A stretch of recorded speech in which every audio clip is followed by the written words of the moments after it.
This right here, this is my afternoon treat. Good coffee, an apple strudel that's better than any my grandma used to make, and I mean that. In a few minutes, the waitress will bring me a bill for about 120 crowns. That's $5. I sit here and I think about what this would cost back home.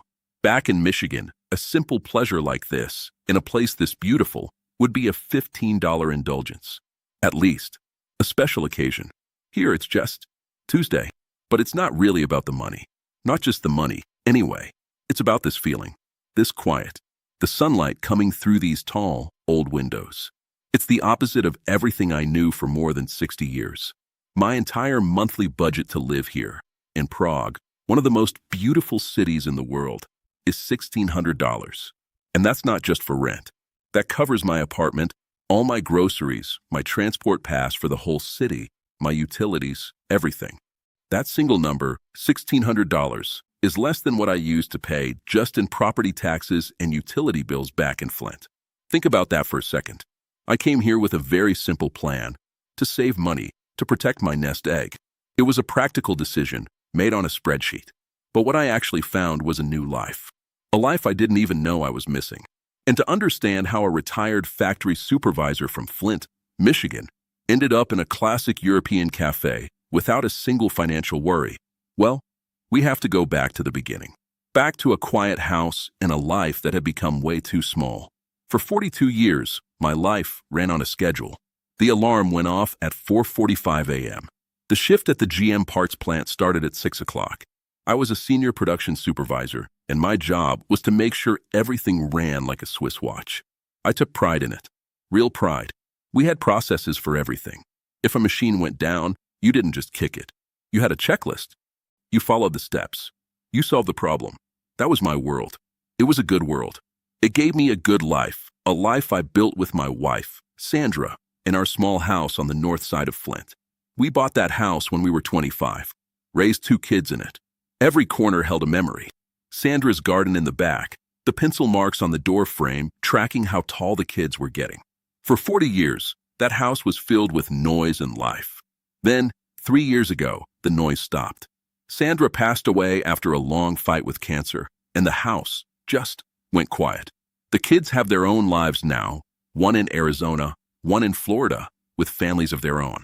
And I was left in a 3-bedroom house where the only sound was the hum of the refrigerator. It was a constant reminder of everything I'd lost. My finances were what you'd call in order. 42 years of work gets you a pension, and my Social Security check came to about $1,800 a month. I'd sold the house, which was paid off, and combined that money with my 401k.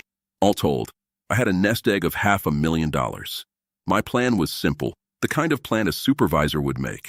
Live on the $1,800 a month, and don't touch the $500,000. That was the safety net. That was for the kids someday. But even in Flint, costs were creeping up. Property taxes never go down, do they? Healthcare premiums seem to find a new high every year. My $1,800 started to feel smaller and smaller. I felt like I was just managing a slow decline. Then came a Tuesday night in January, the kind of cold that gets into your bones, with gray slush on the roads. I was just sitting there, scrolling through YouTube, trying to pass the time. And I saw this video. It was just a simple walking tour of Prague in the snow. No talking, just the sound of someone's footsteps crunching. But the city, it looked like something out of a fairy tale. These old, colorful buildings, the gas lamps, the statues on the bridge. It was the complete opposite of the gray, industrial world I'd known my whole life. It started an obsession. For the next month, every single night, I went down a rabbit hole. First, it was more videos, then travel blogs. Then I found the articles about cost of living. I'm a numbers guy. I opened a spreadsheet, just like I would at the plant. On one side, I listed my Flint expenses, taxes, utilities, car insurance, groceries. On the other, I started plugging in the numbers I was finding for Prague. Rent, food, a public transport pass. The more numbers I put in, the more the idea seemed not just possible, but logical. It was a practical solution. When I finally got the courage to mention it to my kids, they reacted exactly how you'd expect. They were loving, but worried. I can still hear my son's voice. "Dad," he said, "you've never even been to Europe. You don't speak a word of Czech." He was right, of course. Everything he said was perfectly reasonable. And it was the same thing a voice in my own head was whispering, that I was just a retired factory man from Michigan, and maybe I was just trading being lonely in Flint for being lonely in a place where I couldn't even read the street signs. My son was right, of course. Everything he said was 100% logical. I was a 65-year-old man who'd spent his entire life in one town, working one job. I couldn't even pronounce the name of the Prague airport I was looking at online. A part of me thought, he's right. You're being foolish. Just stay put. But another part of me, a part that had been quiet for a very long time, thought about those gray, slushy January nights. And it asked a simple question. What if it works? I wasn't going to just pack up my life based on a YouTube video. You don't work in a GM plant for 42 years without learning how to run a test. You need to do quality control. So that's what I decided to do. I was going to run a quality control check on my own future. That night, I booked a 2-week trip to Prague for the following April. I told myself it was just a trip. No pressure. Just go see it. But I made a rule. I was not going to be a tourist. I was going to be a test resident. I rented a small apartment through Airbnb, not in the heart of the old town square, but in a neighborhood I'd read about called Vinohrady, a place where people actually lived, with parks and grocery stores and barbershops. When I landed, the first thing that hit me was how easy everything felt. I followed the signs to the bus, bought a ticket from a machine, and a few minutes later I was on the subway. The whole system was clean, it was quiet, and it ran exactly on time. That first night, after I dropped my bag, I walked for an hour around the neighborhood. It was 10 o'clock at night, and I felt completely safe. It was a feeling I hadn't realized I'd lost back home. The first 24 hours were a series of small shocks. I went to a little pub on my corner and got a half-liter of the best beer I've ever had. It cost me about 50 crowns. That's a little over $2. The bottle of water I bought at the airport cost more than that. I had a mission for those 2 weeks. I carried a little notebook with me everywhere. My goal wasn't to see castles. It was to see if I could actually live there. Could I go into a normal grocery store, an Albert, and buy stuff for breakfast without being able to read the labels? I could. Could I figure out the tram system to get across town? I did. Could I walk into a little local restaurant for lunch, point at the daily menu, and get a fantastic meal of goulash and dumplings for about 160 crowns, $7? Yes. Every day was a small victory. Every little task I completed successfully chipped away at that voice in my head that said I couldn't do it. I came back to Michigan without a single souvenir, but I had my notebook. It was full of prices for bread, for electricity, for a 30-minute tram ride. It was full of proof, and I had my decision. The next part was harder. It was methodical. You just follow the process. First, I sold the house. That was a strange day, watching another family's car pull into the driveway that had been mine for 40 years.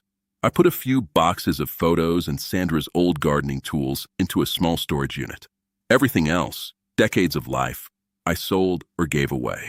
It was bittersweet, but it also felt light, like I was finally putting down a heavy weight. Then came the paperwork.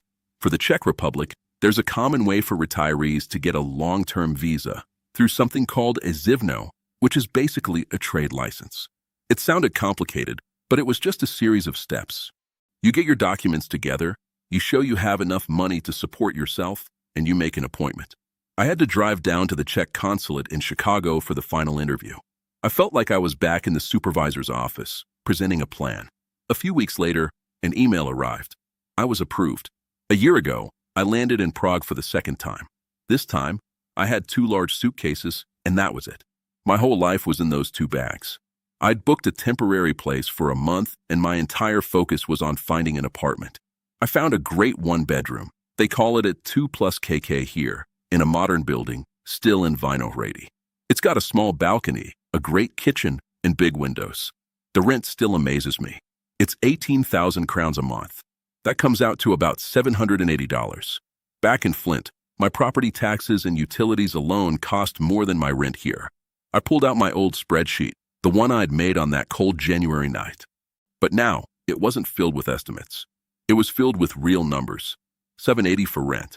About $150 a month for all my utilities, gas, electric, water, and high-speed internet. And my transport pass, this one still gets me. For the entire year, for every bus, tram, and subway in this whole city, it costs 3,650 crowns. That's about $160. for the year. When you put it all together, my rent, my food, my fun, I am living and living well for just under my $1,600 target. That $500,000 nest egg, I haven't touched a penny of it. It's just sitting there, exactly as planned. My old life was governed by an alarm clock. Now, it's governed by the sun. Most mornings, I wake up around 7, make a cup of coffee, and walk up the hill to a park called Rigrovi Sadie. There's a spot there, at the top of a big grassy slope, where you can see the whole city spread out below you. The castle, all the spires, the river, it's different every single day. I just sit there on a bench and watch the city wake up. It's the opposite of a factory floor. There are no schedules, no quotas. It's just being. I'm walking everywhere, and I've never felt healthier. I started trying to learn a few words of Czech, just the basics. Dobry den for good day, Děkuji for thank you. Simple stuff. The first time I used my shaky Czech in a little bakery, the woman behind the counter just beamed at me. You get these surprised little smiles. They appreciate the effort. But the biggest change, the thing my son was worried about and I was terrified of, was the quiet. Back in Michigan, the quiet was lonely. I knew I couldn't just sit in my new apartment, no matter how nice the view was. So I took a leap. I found a group on Facebook called Prague Seniors Expats. I must have typed and deleted my first message 10 times. Hi, I'm Frank from Michigan. It felt as awkward as asking a girl to dance in high school.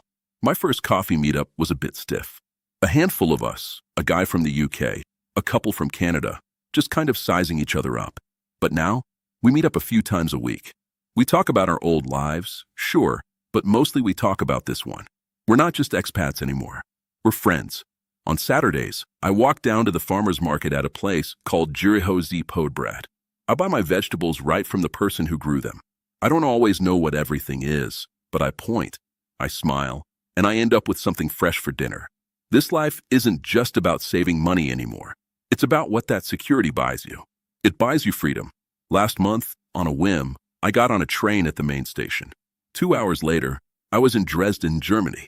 Just for the day, I walked around, had lunch, and was back in my own bed that night. The whole trip cost me less than filling up my gas tank back home. My mind feels active. I am not just surviving here. I am thriving. And that $500,000 nest egg, it's still there. Untouched, just like the plan said. Of course, the spreadsheet doesn't tell you about the silence. It doesn't tell you about that specific feeling you get about 3 weeks in, when the initial tourist glow wears off. The feeling when you're standing in your perfect, affordable new apartment, and you realize you haven't spoken a full sentence out loud to another human being in 3 days. The high of the move, the victory of getting the apartment, that fades. And what's left is you, the quiet, in a city that doesn't know you exist. My son's words came back to me then. You'll be lonely. I'd brushed it off, armed with my logic and my budget. But standing there, listening to the hum of the dishwasher, it felt a lot like the quiet in the house back in Flint. For a solid week, I had a knot in my stomach. I'd walk for hours, seeing thousands of people, but feeling completely invisible. I started to think, Frank, you old fool, what have you done? You've just swapped one empty room for another. Only this one has a view you can't share with anyone. That was my biggest fear, right there, staring me in the face. That I didn't have the guts for a new life, just a new location. It's funny, the things that trip you up aren't the big things you plan for. It's the small stuff. I remember trying to open a bank account. In my mind, it was a simple step on a checklist. Walk in, show passport, sign papers. But the first bank I went to, the teller just shook her head. No, she said in broken English. Appointment. The next bank wanted a document I didn't have, some kind of proof of address that my rental contract apparently wasn't good enough for. I spent 2 days just walking from bank to bank, feeling more and more like an idiot. It was a small problem, but it felt huge. It felt like the city was telling me I didn't belong. The visa process itself was a masterclass in humility. I'm a man who managed a production line of 100 people. We had systems. Everything made sense. The Zivno visa process, it's different. It's a scavenger hunt for documents. You need a letter from your bank, but not just any letter. It has to be worded in a very specific way. You need a criminal record check from the US, but then it needs something called an apostille, which is like a stamp that proves the stamp is real. I had to have my son, bless his heart, go to a government office in Arizona just to get this one piece of paper for me. There was a moment at the foreign police office here in Prague, a big, gray, intimidating building, where I was told to come back in a week because a clerk was on vacation. A whole week. For a single stamp. The old me, the GM supervisor, would have blown a gasket. The new me just took a deep breath, said "Dekuji," and walked out. You learn to let go of the way you think things should work. The turning point came on a Tuesday, about a month into living here. I was sitting in my apartment, feeling sorry for myself, and I saw my old notebook from my first trip, the one with all the prices. I picked it up and looked at my methodical notes. And it hit me. I was treating my new life like a vacation that had gone on too long, not like a project that needed managing.